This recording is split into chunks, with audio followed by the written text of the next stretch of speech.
ఎంత సచ్చినోళ్ళు కళ్ళు బాకీ కట్టరు ఎవరికి నాకు స్టిక్కర్లు మిగిలేలాగా ఉన్నాయి. ఇవాళ పౌర్ణమి, నిన్న చతుర్దశి రేపు పాడ్యమి. అయితే ఏంటట? మీకే దేవుడు అంటే ఇష్టం? ప్రత్యక్షనారాయణుడు, సూర్య భగవానుడు. ఎందుకంటే కోడి కూసినా కుయ్యకపోయినా ఆయన టైం కానీ టంచనగా లేచిపోతాడు. ఒకరు తెలిగించక్కలేదు, కొబ్బరికాయ కొట్టక్కలేదు, అసలు గుడికే వెళ్ళక్కలేదు. ఎక్కడ పడితే అక్కడ దండం పెట్టేసుకోవచ్చు మానవాడికి. అయితే మీకు ఆయన లాంటి కొడుకు పుడితే? ఆయన లాంటి కొడుకు పుడితే ఇలా రండి, నేను చెప్పేది వినండి. ఏంటి ఇలా కొంగ తీసేసి టెంప్టింగ్ చేసేస్తాను? అది కాదండి, మీరు అలా బయటికి వెళ్ళరండి. మీరు తిరిగి వచ్చేసరికి దగదగా మెరిసే 12 బిడ్డ ఈ ఉయ్యాల్లో ఉంటాడు. ఏంటి నేను అలా బయటికి వెళ్ళి వచ్చేసరికి? పిల్లల సంగతి ఏమో కానీ నీకు పిచ్చి బాగా ముదిరిపోయినట్టుంది. ఏమండి, మీరు మన బాబుకి మంచి పేరు ఆలోచించుకుని రండి. ఆలోచించుకునే వస్తాను. నిన్ను చేర్పించాల్సిన పిచ్చి ఆసుపత్రి పేరు. పిచ్చి మొగుడు. కుంతి మంత్రం సంగతి ఆయనకు తెలియదు కదా. ఓ, పున్నమి గడియలు దగ్గర పడుతున్నాయి. ముందు కుంతి మంత్రం మనసులో అనుకోవాలి కదూ.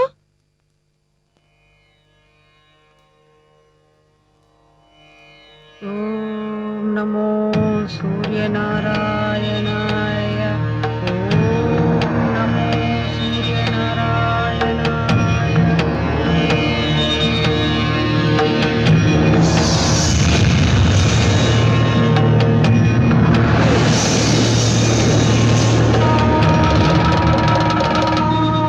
సాక్షి పిలిచినావుగా, వాయువేగంతో వచ్చింది. ఇదేంటి స్వామి, ఇంట్లో కట్టెలన్నీ అంటుకుపోతున్నాయి. Solar power. అవును స్వామి, మీరు ఆకాశంలో అంత తెల్లగా తలతల్లాడిపోతూ ఉంటారు. భూమి మీదకి వచ్చేసరికి ఏంటి ఇలా నల్లగా బొగ్గులా ఉన్నారు? ఎండాకాలం కదా, వేడికి కొంచెం నల్లబడితే ఇంటి. ఆహా, ఏమి నా అదృష్టము! కుంతి టైపులో నన్ను ఇంతి అని పిలిచారా? ధన్యురాలిని. అర్జెంటుగా నాకు బిడ్డను ప్రసాదించి వెంటనే వెళ్ళిపోండి. మా ఆయన వస్తే అనుమానిస్తాడు. ఇంత అర్జెంటుగానా? కుదరనే కుదరదు. ఏ, కుంతిదేవికి ఇచ్చారు కదా. అప్పుడు మేము యవ్వనంలో ఉన్నాం, ఇప్పుడు మాకంత పవర్ లేదు, కొంచెం టైం పడుతుంది. నాకు బిడ్డను ప్రసాదించండి ఆదిత్య. అలా కూర్చుని కళ్ళు మూసుకుని నన్నే ధ్యానించు. నిప్పుకోడి లాంటి పుత్రుణ్ణి ప్రసాదిస్తాను.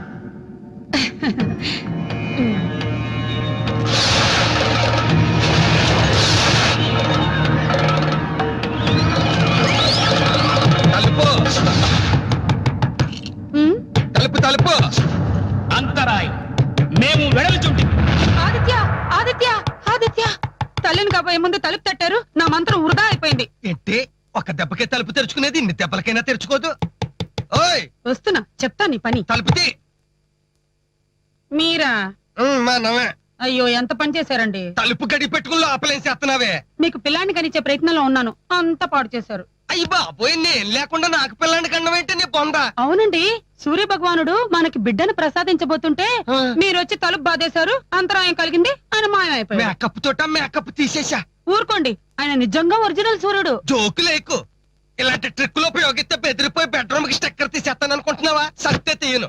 చిచి, మీరు తండ్రి అయ్యే అవకాశాన్ని మీరే చేతులారా పాడు చేసుకున్నారు. పండి. దీంది టైపు చెప్పు, నాకు అర్థమై సావట్లేదేంటి? లేకపోతే నాకు చెప్పా. Mister Krishna, this is too much. వారం రోజులు ఆఫీస్ కు రాకుండా లీవ్ అప్లై చేయకపోతే ఎలా అనుకుంటున్నారు? లీవ్ లెటర్ పోస్ట్ లో పంపించానండి. నాకు రాలేదే. దానికి నన్నేం చేయమంటారు? వెళ్ళి పోస్టల్ డిపార్ట్మెంట్ అడగండి. మీరు చాలా ఇర్రెస్పాన్సిబుల్ గా మాట్లాడుతున్నారు. నేను మీతో రెస్పెక్ట్ గా మాట్లాడుతున్నాను. మీ ముందు చేతులు కట్టుకుని మాట్లాడాల్సిన అవసరం నాకు లేదు. మీరు ప్రమోషన్ లిస్ట్ లో ఉన్నారు, కొంచెం సిన్సియర్ గా ఉంటే మంచిది. అదేదో నేను హిట్ లిస్ట్ లో ఉన్నట్టు భయపెడతారేంటి? మిస్టర్ కృష్ణ, ఇంకోసారి ఇలా జరిగితే మీ మీద డిసిప్లినరీ యాక్షన్ తీసుకోవాల్సి ఉంటుంది. మీ ఇష్టం వచ్చినట్టు చేసుకోండి. నేను బిజినెస్ చేసి పైకి వస్తే ఈ బోర్డు జాబ్ అక్కర్లేదు, మీ మాటలు పడక్కర్లేదు. పిలిచారా మేడం? అవునండి, ఇందాకే ఫోన్ వచ్చింది. మీ సిస్టర్ డెలివరీ అయిందట. నేను సైట్ ఇన్స్పెక్షన్ కి వెళ్ళి అటు నుంచి అటు వెళ్తాను. మీరు లంచ్ అవర్ లో వెళ్ళి చూసి రండి. అలాగే. ఆలోచించుకో మిస్టర్. ఏంటి ఆవిడ మిమ్మల్ని ఏమండి అంటుంది? మా ఆవిడ. మీ ఆవిడ? ఇంట్లో నా పెళ్ళాం, ఇక్కడ ఆఫీసరు. చూడండి సార్, మీరు అనుకున్నట్టు ఆడవాళ్ళు 33% కాదు సార్, మనలో 50%. పెళ్ళాం దగ్గర మొగుడు ప్యూను. చాలా బ్యాడ్ టెంపో. సిగ్గు లేకపోతే సరే. నా కాళ్ళకి దండం పెట్టుకో, పుణ్యం వస్తుంది. ఇప్పుడు పెట్టుకో. 196,000. ఇది ఇంగ్లీష్ పేపర్ అండి. అంటే ఏంటి నీ ఉద్దేశం? నాకు ఇంగ్లీష్ రాదనే? మా తాత వేమన శతకాన్ని ఇంగ్లీష్ లో రాశాడు తెలుసా? ఆ? చా కాదు అచ్చా. 200 సంవత్సరాలు ఇంగ్లీష్ వాడు పరిపాలించాడు కాబట్టి ఇంగ్లీష్ అంటే బోర్ కొట్టి మానేశాను. నీకు తెలుగు కూడా సరిగ్గా రాదనేది నా ప్రగాఢ విశ్వాసం. ఎవడరా నువ్వు? ఇలారా నా లెగ్ సైడ్ రా. ఏంటి నాకు తెలుగు రాదా? రాదు. నాకు తెలుగు రాదా? రాదు. పందెం పెడతావా? పన్ను ఎంత పందెం? 1000. 1000 రూపాయలు ఇలా ఇవ్వు. ఇప్పుడు ఈ పందేలన్నీ ఎందుకండి? ఎందుకంటావేంటి? క్వశ్చన్ చేసుకొస్తాను. ఇలా చెయ్యి. చెయ్యి. తెలుగు రాదా? ఉమ్. ఇదిగో 1000 అడుక్కో. ఇది అంటే అర్థం ఏంటి? ఓహో, ఇది అంటే ఏంటి? ఇది ఒక ప్రశ్న, దానికి నేను సమాధానం చెప్పాలా? ఆ. 1000 రూపాయలు పందెం ఎగ్గొడితే కుదరదు. ఉంది ఇదిగో. ఆ, ఆ. దీన్ని ఇది అంటారు, ఓ, దీన్ని ఇది అంటారు, ఉమ్. దీన్ని ఇది అంటారు, ఆ. దీన్ని ఇది అంటారు, ఆ. దీన్ని ఇది అంటారు. దగ్గర ఉన్న వస్తువుని ఇది అంటారు. కాదు. ఆ, డిక్షనరీలోనే 2000 అర్థాలున్నాయి. నాకు తెలిసిన 10,000 ఉన్నాయి. 10,000 యా. ఏదో ఒకటి వదులు. ఆ, అయిపోయాడు ఈడు. నీ కాలు ఇదిగా ఉందని ఆ? మనసులో ఇదైపోయి ఆ? నీ పెళ్ళం నిన్ను ఇదిగా చూడలేదని మమ్మల్ని అందరినీ ఇది చేయకు. ఆ. నీకు అసలు ఇది ఉందా? ఇది ఉంటే ఇది ఉండును. ఇది లేకపోవడం వల్ల వైద్యం చేయించినా ఇది తగ్గట్లేదు. ఆ. నీకు అంత ఇదిగా ఉంటే నైట్కి ఇది వేసుకో. ఇది తిను, ఇది వస్తది. ఇది ఇలా ఇచ్చేయ్. ఏంటి ఇదిలో ఎంత ఇది ఉందా? ఇదే కాదు, అది కూడా ఉంది. అది కేసుకుందామా? అది కేసుకుంటాను. ఆ. అదికి అదే, అది అలాగే కేసుకుంటా. చెప్తాను. నీ ముక్కు కొరుకు. హాయ్ విజయ్, మా తమ్ముడు నిశ్చితార్థానికి నగలు లేకుండా భోజమెడతో ఎలా వెళ్ళాలని తెగ ఫీల్ అయిపోతున్నావు కదా. ఇదిగో తీసుకొచ్చా నగలు. ఆ తెచ్చేసా. నీ మనసు తెలిసిన 24 క్యారెట్స్ గోల్డ్ లాంటి నీ మొగుడు తెచ్చిన రోల్డ్ గోల్డ్ నగలు ఎలా ఉన్నాయి? అంటే గిల్టు నగలా? ఉమ్, చూసావా, నువ్వు కూడా కనిపెట్టలేదు. అసలైన నకిలీ అయినా మనం అనుకోవడంలోనే ఉంటుంది. వద్దండి, వీటికంటే బోసి మెడతో వెళ్ళటం మంచిది. అయ్యి బాబోయ్, టెంపోయే మారిపోద్ది. మా అమ్మ నాన్న అత్త నగలంటే ఏం చెప్తావు? అవసరానికి డబ్బు కోసం తాకట్టు పెట్టాం, బ్యాంకులో ఉన్నాయని ఖచ్చితంగా చెప్పండి. తప్ప? నీకేం తెలుసు? అడిగాక చెప్పడం కంటే అసలు అడగకుండా చేసుకోవడం మంచిది. నువ్వే ఒరిజినల్ అయిన తర్వాత ఇవి డూప్లికేట్ నగలైతే చూసావా ఒరిజినల్ కంటే ఎంత బాగున్నాయో. త్వరగా రెడీ రా, కమాన్ కమాన్. అమ్మా విజయ, త్వరగా తయారవుండమ్మా.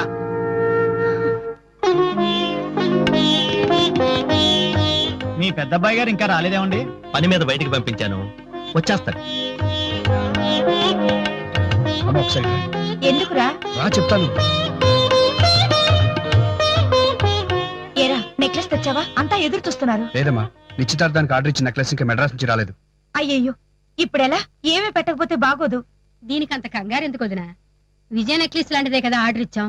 ప్రస్తుతానికి విజయ నెక్లెసే పెట్టేద్దాం.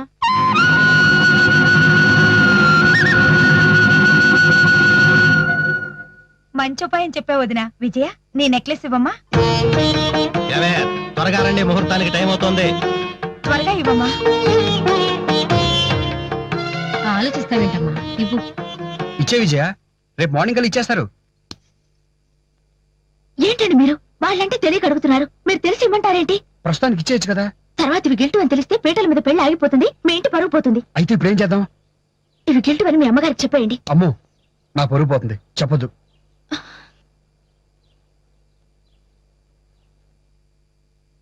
విజయ, నీ నెక్లెస్ ఇవ్వమ్మా, ముహూర్తానికి టైం అవుతుంది. నేను ఇవ్వను అత్తయ్య. అదేంటమ్మా? నా నగలు ఇంకొకళ్ళు పెట్టుకోవడం నాకు ఇష్టం లేదు. అది కాదమ్మా, పొద్దున్నే కొత్త నగలు రాగానే నీ నెక్లెస్ నీకు ఇచ్చేస్తారమ్మా. మీరెవరని కాదు, నాకే ఇవ్వడం ఇష్టం లేదు. నువ్వు ఇలాంటి దానివని ఎప్పుడూ అనుకోలేదు. మా పరువు కంటే నీ నగలే నీకు ముఖ్యం అన్నమాట. మీరేవైనా అనుకోండి, నేను మాత్రం ఇవ్వను. ఏమిటిది? ఆ అమ్మాయి నగలు ఇవ్వను అని మొహం మీద చెప్పుతో కొట్టినట్టు చెప్తుంటే ఇంకా బతిలాడతానేంటి? ఏ, ఈ నగలు లేకపోతే ఇప్పుడు ఆ నిశ్చితార్థం ఆగిపోతుందా? ఏమీ ఆగదు. నీ నగలు నీ దగ్గరే ఉంచుకో. మళ్ళీ నీ ఇంటి గడప తొక్కితే ఒట్టు. పదండి, నగలు నీ దగ్గరే ఉంచుకో.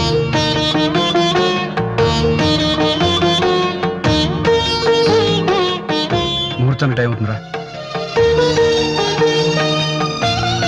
నాన్న, లోపల రా నాన్న. ఏంటా లోపలికి వచ్చేది? నేను బతుకుండగా నీ గడపలో కాలు పెట్టను అంతే. మాట్లాడుతూ నాన్న, ప్లీజ్. చెప్పే మాట వినండి. చాలు. మామయ్య గారు మీరైనా వెళ్ళొద్దని చెప్పండి. మంచి మర్యాద చేశావు. రావాలి, రా, వస్తావమ్మా. అత్తయ్య, మీ మనసు కష్టపెట్టాను. నన్ను క్షమించండి. చాలే, ఎందుకు అలా చేశాను? అత్తయ్య, ఏమండి? మీరైనా చెప్పండి. అత్తయ్య.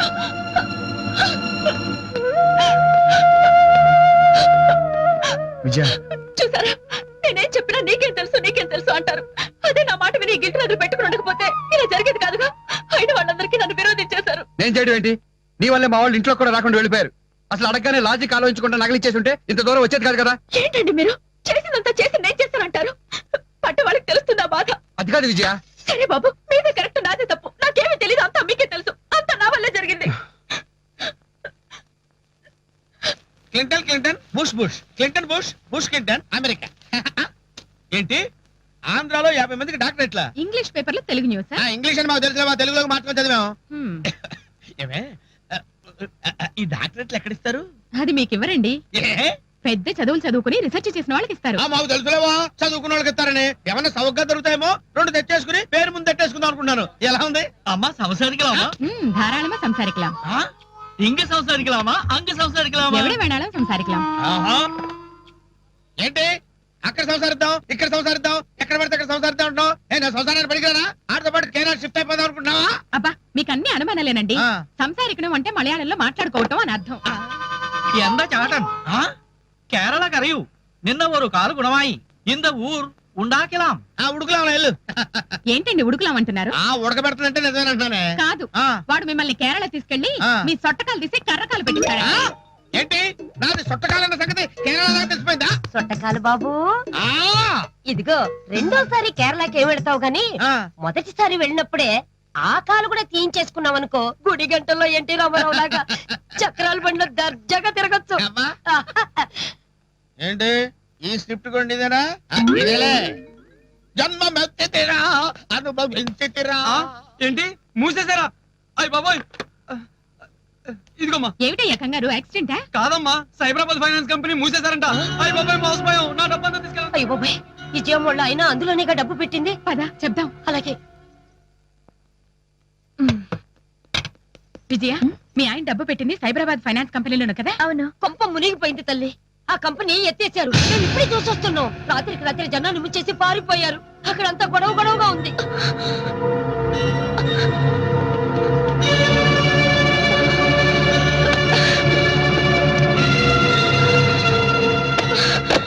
నేను ఆఫీస్కి వెళ్ళొస్తాను.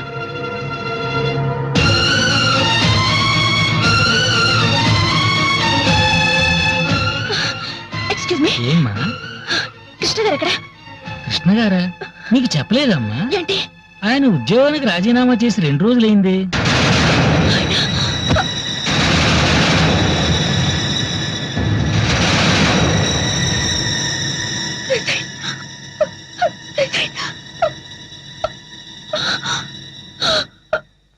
నేను అతనికి ఎంతో నచ్చ చెప్పి చూశాను, అయినా వినిపించుకోలేదు. ఈ జాబ్ చాలా మంచిది, వదులుకోవద్దు అని చెప్పాను. అసలు ఇతనికి ఆఫీస్ పనిచేయడం ఇష్టం లేదమ్మా. బిజినెస్ చేయాలని అదని ఇదని ఎప్పుడూ టెన్షన్ లో ఉండేవాడు. అసలు ఆఫీస్ వర్క్ కూడా సరిగా చేసేవాడు కాదమ్మా. వ్యక్తిగా మంచివాడే. అందుకే అతని రిజిగ్నేషన్ లెటర్ ని పై ఆఫీసర్స్ కి ఫార్వర్డ్ చేయకుండా నా దగ్గరే ఉంచాను. నాకోసం లెటర్ పంపించండి మేడం. ఎలాగైనా ఆయన కన్విన్స్ చేసి జాబ్ కి తీసుకొస్తాను. ప్లీజ్ మేడం, నాకోసం పంపించండి. అలాగేనమ్మా, కానీ ఆ లెటర్ ఆపే అధికారం నాకు ఒక్క రోజు మాత్రమే ఉంది. చాలు మేడం, నేను తీసుకొస్తాను. నీకోసం ఇంకొక రోజు మాత్రం ఆపగలను. Thank you madam, thank you very much. అలాగే మేడం.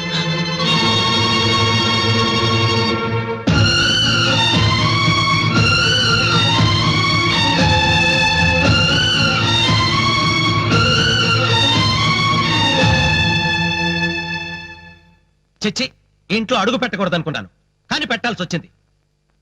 మా వాడేమన్నా తాగాడా, తందనాలాడా, లేకపోతే మీ అమ్మాయిని ఏమన్నా కొట్టాడా? మీ అమ్మాయి ఏం పెద్ద అమాయకురాలనుకోకండి. ఆ రోజు నిశ్చితార్థం నాడు నగలేవనన్నప్పుడే ఎంత గడుసుదో, మమ్మల్ని ఎంత కాని వాళ్ళుగా చూస్తుందో అర్థమైంది. వాడు ఇప్పుడు మీ అందరికి సంజాయిషి చెప్పుకోవాలా? అల్లుడు గారిని సంజాయిషి అడగడానికి రాలేదు బావగారు, నచ్చ చెబుదామని వచ్చాం. అది మా నువ్వు ఊరుకో. నచ్చ చెప్పడానికి పుచ్చగించడానికి మావాడని చిన్నపిల్లాడు కాదండి. కాదు గనకే ఇంకొకసారి ఆలోచించమంటున్నాం. నేనేం చేయాలో నాకు తెలుసు. ఎవరు హద్దుల్లో వాళ్ళుంటే వాళ్ళ పెద్దరికాలు నిలబడతాయి. వాడి ఇష్టం వచ్చిందనే వాడు తీసుకుంటాడు. మీ రూల్స్ పద్ధతులు ఇవేవి మావాడు వినడు. అది మీకు ఇష్టం లేకపోతే మీ అమ్మాయిని మీరు తీసుకెళ్ళండి. అదేమిటండి, ఒక ఆడపిల్ల తల్లిదండ్రులుగా ఆలోచించి మాట్లాడండి. బావ మాట్లాడిందంటే తప్పేంటి? వాడి ఏదో నేరస్తుని చేసి మాట్లాడతారేంటి? హద్దుల్లో మాట్లాడండి. వాడు ఊరుకున్నా నేను ఊరుకోను. ఇది కరెక్ట్. కడుపులో ఉన్న బిడ్డ తను ఎప్పుడు పుట్టాలో తనే నిర్ణయించుకునే మోడర్న్ డేసివి. అలాంటప్పుడు ఎదిగిన పిల్లలకు పెద్దోళ్ళేమో నేర్పక్కర్లేదు. పెద్దవాళ్ళంటే నా దృష్టిలో ఎక్స్ట్రా లగేజ్ లాంటి వాళ్ళు. బయటపడేయడానికి ఆ మనసు ఒప్పదు. ఇంట్లో ఉంటే అందరికీ అడ్డం. నేను అలా కూడా చెప్తాను. చూడబ్బాయి, ఇది ఆస్తి వ్యవహారం కాదు. వీళ్ళందరి మధ్యన హాల్లో కూర్చున్న ఆశపూష్ తేల్చుకోవడానికి. మీ మొగుడు పిల్లల సమస్య. దాన్ని మీరు హాల్లో తెలుసుకోండి, డైనింగ్ హాల్లో తెలుసుకోండి, బెడ్రూమ్ లో తెలుసుకోండి, బాత్రూమ్ లో తెలుసుకోండి. మాకెందుకయా? ఇదిగా వాళ్ళ గొడవ ఏదో వాళ్ళు చూసుకుంటారు, తెలుసుకుంటారు. మనం అందరం ఎందుకు ఇక్కడ పానకంలో పాపకారం లాగా? రండి, లగండి, పద. వస్తారా? సాయంత్రం ఫోన్ చేయి. వస్తాంరా. నడు. వెళ్ళొస్తామమ్మా. వెళ్ళొస్తామమ్మా. ఇప్పుడు లైన్ క్లియర్ అయింది, మీరిద్దరు మాట్లాడుకోండి. నేను ఇలా కూడా చెప్తాను. ఉద్యోగం ఎందుకు మానేశారు? ఇది అడగడానికేనా వాళ్ళందరినీ పిలిపించావు? పెద్దరికానికి గౌరవం ఇస్తారనుకుని పిలిపించాను. ఇవ్వలేదు కాబట్టి నేనే అడుగుతున్నాను. మీరు ఉద్యోగం ఎందుకు మానేశారు? తెలుసుకోవాలని అడుగుతున్నావా? తేల్చుకోవాలని అడుగుతున్నాను. ఏం నువ్వు తెలుసుకునేది? ఇదిగో చూడు విజయ, ఇక నుంచి నేను ఏం చెప్పినా ఏం చేసినా నోరు మూసుకుని పడుండాలి. అంతేగాని అదెందుకు చేసావు ఇదెందుకు చేసావని ఇక ముందు అడగడానికి వీల్లేదు. ఎందుకు వీలేదండి? పెళ్ళం అంటే మెషిన్ కాదు. ఒక స్విచ్ నొక్కితే పని చేయడానికి, ఒక స్విచ్ నొక్కితే బెడ్రూమ్ లోకి రావడానికి, ఇంకో స్విచ్ నొక్కితే తలుపడానికి. దానికి ఓ బుర్ర ఉంటుంది, అది కూడా ఆలోచించగలదు. అసలేంటి నీ ఉద్దేశం? నాకు ఉద్యోగం లేకపోతే నేను పోషించలేనా? ఇంతకంటే బాగా పోషించొచ్చు, ఇంతకంటే బాగా సంపాదించొచ్చు. కానీ అనుక్షణం ఎలా ఉంటుందో ఏంటో అని టెన్షన్ పడుతూ బతికే బతుకు నాకు అవసరం లేదండి. ప్లీజ్ నా మాట వినండి. పెళ్లి ఉద్యోగంలో జాయిన్ అవ్వండి. నేను ఉద్యోగంలో చేరను, బిజినెస్ చేస్తాను. ఏం బిజినెస్ చేస్తారు? Real estate. సిమెంట్ బస్తా ఎంతో తెలుసా మీకు? తెలుసుకుంటాను. తెలుసుకుంటారు. షేర్స్ లో పెట్టారు, పోయింది. ఫైనాన్స్ కంపెనీలో పెట్టారు, అది కూడా పోయింది. ఒక పక్కన రొయ్యల బిజినెస్ చేస్తున్నారు కదండి, మళ్ళీ ఇంకో బిజినెస్ ఎందుకు? అసలు నీకేం తెలిసే? 4 బిజినెస్లు చేస్తే ఒక బిజినెస్ లో నష్టం వచ్చినా ఇంకో బిజినెస్ లో లాభం వచ్చి పైకి వెళ్ళొచ్చు. కింద పడిపోకుండా చూసుకోమంటున్నాను. సర్కస్ లో లాగా గాల్లో ఊగాలనుకున్నప్పుడు ముందు కింద వల కట్టుకోవాలండి. ఉద్యోగం వల లాంటిది. మీరెంత గాల్లో ఊగినా కింద పడిపోతారన్న భయం మాకుండదు. కానీ మీరు ఉద్యోగం చేస్తూ బిజినెస్ చేయండి. వద్దొద్దు, అడ్డమైన సలహాలు ఇవ్వద్దు. మీ సమస్యలు స్నేహితులతో చెప్పుకుంటారు, బయట వాళ్ళని సలహాలు అడుగుతారు. కానీ మీరు తీసుకున్న నిర్ణయాల వల్ల కష్ట నష్టాలు భరించే పెళ్ళాన్ని మాత్రం అడగరు. చిన్న చూపు చూస్తారు. చదువుకున్నదైనా చదువు రానిదైనా పెళ్ళా కన్నా బాధ్యతగా మీకెవరు సలహాలు ఇవ్వరండి. ఏంటి ప్రతిదానికి న్యూసెన్స్? అసలు నా గురించి నీకేం తెలుసు? భర్త గురించి పూర్తిగా తెలిసేది ఒక భార్యకేనండి. ఆహా, తెలిస్తే ఇలా వెనకలాగో. వెనక్కి లాగడం కాదు, ముందు చూసి అడిగేయమంటున్నాను. నాకు నడక నేర్పుతున్నావా? సరైన దారిలో నడవమంటున్నాను. ఏ దారిలో నడవాలో నాకు తెలుసు. ఆ దారి తప్పని నాకు తెలుసు. నడిస్తే నష్టపోయేది నేను కాదు, మనం. నా ఉద్యోగం నా ఇష్టం. అయితే ఓ మాట చెప్పండి, మీరు కేవలం నన్ను చూసే పెళ్లి చేసుకున్నారా? అవును. ఏం కాదు, నాతో పాటు మా వాళ్ళు ఇచ్చిన కట్న కానుకలు కూడా నచ్చి మీరు నన్ను పెళ్లి చేసుకున్నారు. అయితే అలాగే మీతో పాటు మీ ఉద్యోగం కూడా నచ్చి మిమ్మల్ని పెళ్లి చేసుకున్నాను. అంటే మీకన్నా ముందు కాంట్రాక్టర్లు, బిజినెస్ చేసేవాళ్ళు ఎన్నో సంబంధాలు వచ్చాయి నాకు. అవన్నీ కాదనుకుని ఉద్యోగం ఉన్న మిమ్మల్ని ఏరుకోరి పెళ్లి చేసుకున్నాను. కాబట్టి మీరు నాకు చెప్పకుండా ఉద్యోగం మానడానికి వీల్లేదు. నీ బోర్డు లాజికల్ నా దగ్గర కాదు. నేను ఉద్యోగం చేయను, నా ఇష్టం. అయితే మా వాళ్ళు ఇచ్చిన కట్నం డబ్బు మీకు చెప్పకుండా వేరెవరికైనా ఇచ్చేస్తే మీరు ఊరుకుంటారా? ఓహో, సరే. నీకన్నీ తెలుసు అంటున్నావు కాబట్టి ఈ రోజు నుంచి నా బాధ్యత నీకు అప్పగిస్తున్నాను. ఓ 6 నెలల పాటు ఇల్లు మెయింటైన్ చేయి, చూపించు. నేను ఒక్క పైసా కూడా నీకు ఇవ్వను. నాకంటే ₹1 ఎక్కువ సంపాదించి చూపించు. అప్పుడు నా మాట విని తప్పటడుగులు వేయకుండా నాతో కలిసి నడుస్తారా? నువ్వు ఓడిపోతే తప్పుడు సలహాలు ఇవ్వకుండా నా వెనకాల నడుస్తావా? అలాగే నడుస్తాను. నువ్వు ఓడిపోయినా నీ భార్య స్థానం నీకు ఇస్తాను. గెలిచావనుకో, ఆ క్షణం నుంచి మనిద్దరం భార్యాభర్తలం కావు.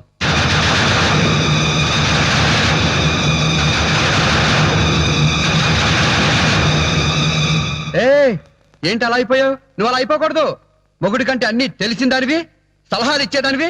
నువ్వు అలా జారిపోకూడదు. నిలబడాలి. మాటల్లో చెప్పిన ధైర్యం చేతల్లో చూపించాలి. చూపించు.